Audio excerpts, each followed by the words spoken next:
हाँ तो भाई मैं एक्सटर्नल जो हमारे यहाँ पे टेरर अटैक हुए हैं उसकी बात ही नहीं कर रहा हूँ ना, मैं तो बात कर रहा हूँ इंटरनल की। आज़ादी के बाद से तकरीबन 1 करोड़ से ज़्यादा सेंसिटिव केसेस रजिस्टर हुए हैं। सेंसिटिव केसेस 1 करोड़ से ज़्यादा, जिसमें 40 लाख रेप हैं। किसको क्लीन चिट दे दोगे? सरकार को, पुलिस को, न्याय व्यवस्था को, मीडिया को, सोई हुई जनता को? किसको? कौन दूध का धुला है? अभी कुछ दिन से सुप्रीम कोर्ट के अंदर बहुत सारे नए केसेस आने लगे हैं, और तो लोकतंत्र का हिस्सा होने के नाते और एक नागरिक होने के नाते मैंने जो भी महसूस किया, मुझे लगा कि मुझे उसके लिए भी आवाज़ उठानी चाहिए। हालांकि ये चीज़ मैं काफ़ी टाइम से कर रहा हूँ।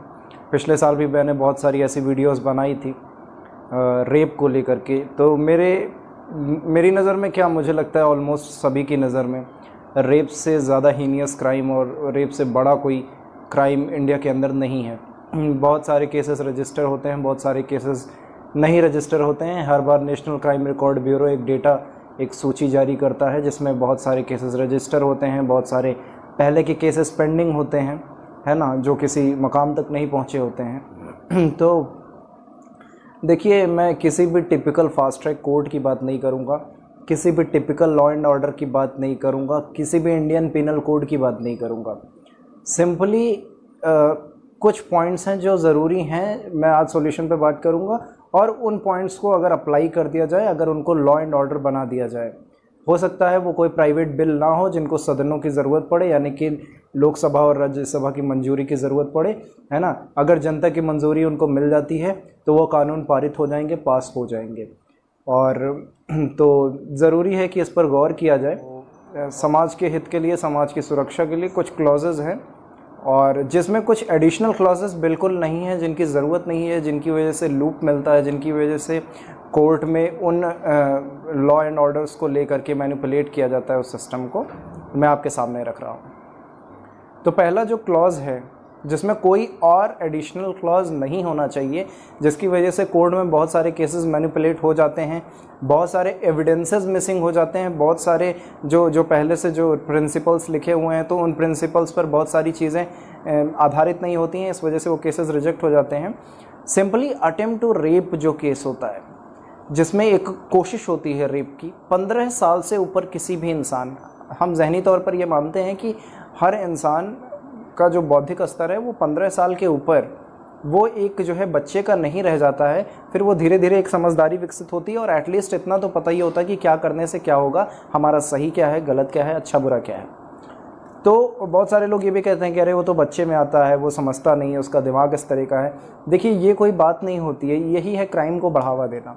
15 साल में जो बच्चे अपने माँ बाप से जवाब सवाल करना सीख जाते हैं, जो अपना अच्छा बुरा समझना सीख जाते हैं, उनके लिए फिर ये चीज़ें भी समझना ज़रूरी है कि क्या चीज़ें कानूनन गलत हैं, सामाजिक तौर पर गलत हैं, है ना। तो 15 साल से ऊपर कोई भी इंसान अगर अटेम्प्ट टू रेप करता है, कोई भी बच्चा, अब बच्चा कंसीडर कर लीजिए अगर आप कर रहे हैं, तो कोई भी मनुष्य अगर अटेम्प्ट टू रेप करता है तो उसके लिए 30 ईयर्स यानी कि 30 साल की जेल होनी चाहिए, गैर जमानती। अब आप कहेंगे कि ये तो उसके पूरे करियर को स्पॉइल कर देगा और उसने अटेम्प्ट किया है, क्या उसे मौका नहीं मिलना चाहिए? बिल्कुल नहीं। हम आज के टाइम में ये अवेयरनेस, ये इन्फॉर्मेशन हर जगह पहुंचा सकते हैं कि बेटा अगर तुम ये करोगे तो तुम्हारे साथ ये हो जाएगा। करियर शुरू होने से पहले ही ख़त्म होने का डर होगा तो वो गलत रास्ते पर जाएगा नहीं। और अगर कोई ऐसा कर देता है और उसको ये पनिशमेंट मिल जाती है तो बाकी लोगों के लिए ये एक मैसेज होगा। तो ये बहुत ज़रूरी है कि उसे 30 साल की गैर जमानती जेल मिले, और सहूलियत के तौर पर हर 10 साल पर, मतलब एक बार वो 10 साल की सज़ा पूरी कर ले तो उसे 3 दिन की पेरोल, उसके लिए वो कोर्ट क्लेम कर सकता है, ये उससे सहूलियत दे दी जाए। अगर वो 20 साल तक जेल में रहता है और कोई पेरोल नहीं मांगता है तो उसे 6 दिन की पेरोल दे दी जाए उसी एवरेज में। और उस समय पुलिस का और कानून व्यवस्था का ये फ़र्ज़ बनता है कि उस समय उस पर नज़र रखे कि वो कहीं कोई और गलत एक्टिविटी उस 3 दिन में या 6 दिन में तो नहीं कर रहा है। तो पहली सज़ा तो ये हो गई कि अटेम्प्ट ऑफ रेप के किसी भी क्लॉज में, किसी भी केस में, किसी भी कंडीशन में ये लागू होना चाहिए। दूसरा, अगर रेप होता है तो रेप की कंडीशन में कैसा भी वहाँ पर कोई भी जो है, आप किसी भी चीज़ को लेकर के बात कर लो, ठीक है। कुछ लोग कहते हैं कि नहीं ये नहीं था, इतना ब्रूटल नहीं था, है ना। तो ये कोई बात नहीं होती, रेप होता है तो रेप में सिर्फ और सिर्फ 3 ऑप्शंस देने चाहिए सज़ा के, और वो भी लड़की के परिवार को। लड़की अगर ज़िंदा है तो लड़की चूज़ कर ले अपने से, या फिर लड़की की फैमिली चूज़ कर ले।